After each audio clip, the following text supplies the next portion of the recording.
ಹಳಿಯಾಳದಲ್ಲಿ ಆಸ್ತಿ ವಿಚಾರಕ್ಕೆ ಸಂಬಂಧಿಸಿದಂತೆ ನಡೆದಿದ್ದ ಕೊಲೆ ಪ್ರಕರಣದಲ್ಲಿ 3 ಆರೋಪಿಗಳಿಗೆ ಸಿರ್ಸಿಯ 1ನೇ ಹೆಚ್ಚುವರಿ ಜಿಲ್ಲಾ ಮತ್ತು ಸತ್ರ ನ್ಯಾಯಾಲಯವು ಜೀವಾವಧಿ ಶಿಕ್ಷೆ ವಿಧಿಸಿದೆ. ಹಳಿಯಾಳ ಪೊಲೀಸ್ ಠಾಣಾ ವ್ಯಾಪ್ತಿಯ ಬಿದೊಳ್ಳಿ ಗ್ರಾಮದಲ್ಲಿ ನಡೆದ ಈ ಪ್ರಕರಣದಲ್ಲಿ ಆರೋಪಿತರಾದ ಅಕ್ಷಯ್ ಯಾನೆ, ಆಕಾಶ್ ಕಿತ್ತೂರ್ಕರ್, ಪಾಂಡುರಂಗ ಕಿತ್ತೂರ್ಕರ್ ಹಾಗೂ ಲತಾ ಯಾನೆ, ತುಳಸಾಯಿ ಕಿತ್ತೂರ್ಕರ್ ವಿರುದ್ಧ ಅಪರಾಧ ಸಾಬೀತಾದ ಹಿನ್ನೆಲೆಯಲ್ಲಿ ತಲಾ ಜೀವಾವಧಿ ಶಿಕ್ಷೆ ಹಾಗೂ 25,000 ದಂಡ ವಿಧಿಸಲಾಗಿದೆ.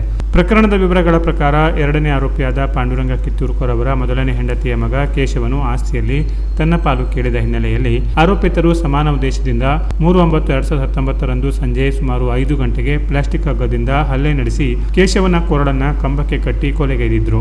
ನಂತರ ಈ ಅಪರಾಧವನ್ನು ಮುಚ್ಚಿ ಹಾಕುವ ಉದ್ದೇಶದಿಂದ ಗಣಪತಿ ಕಿತ್ತೂರ್ಕರ್ ಹಾಗೂ ಲಕ್ಷ್ಮಣ ಕಿತ್ತೂರ್ಕರ್ ಅವರೊಂದಿಗೆ ಸೇರಿ ರಕ್ತಸಿಕ್ತ ಬಟ್ಟೆಗಳನ್ನು ಬದಲಾಯಿಸಿ ಸಾಕ್ಷ್ಯ ನಾಶಪಡಿಸಲು ಯತ್ನಿಸಿದ್ರು.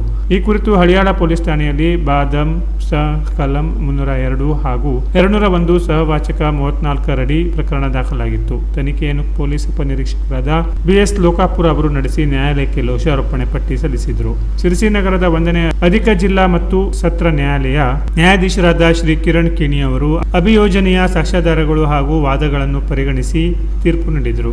ಪ್ರಕರಣದಲ್ಲಿ 4 ಮತ್ತು 5ನೇ ಆರೋಪಿತರಾದ ಗಣಪತಿ ಕಿತ್ತೂರ್ಕರ್ ಹಾಗೂ ಲಕ್ಷ್ಮಣ್ ಕಿತ್ತೂರ್ಕರ್ ವಿರುದ್ಧ ಸಾಕ್ಷ್ಯಾಧಾರಗಳ ಕೊರತೆಯಿಂದ ಅವರನ್ನು ಬಿಡುಗಡೆ ಮಾಡಲಾಗಿದೆ. ಸರ್ಕಾರದ ಪರವಾಗಿ ಸಾರ್ವಜನಿಕ ಅಭಿಯೋಜಕರಾದ ರಾಜೇಶ್ ಎಂ ಮಳಗಿಕರ್ ಅವರು ಸುದೀರ್ಘ ವಾದ ಮಂಡಿಸಿ ಆರೋಪಿಗಳಿಗೆ ಶಿಕ್ಷೆ ವಿಧಿಸುವಂತೆ ಮನವಿ ಮಾಡಿದರು. ವಿಚಾರಣೆ ವೇಳೆ ಹಳಿಯಾಳ ಪೊಲೀಸ್ ಠಾಣೆಯ ಪೊಲೀಸ್ ಕಾನ್ಸ್ಟೇಬಲ್ ಹನುಮಂತ ಬರ್ಗಿ ಅವರು ಸಾಕ್ಷಿದಾರರನ್ನು ಹಾಜರುಪಡಿಸಿ ಸಹಕರಿಸಿದರು. Canara plus news, Karwar.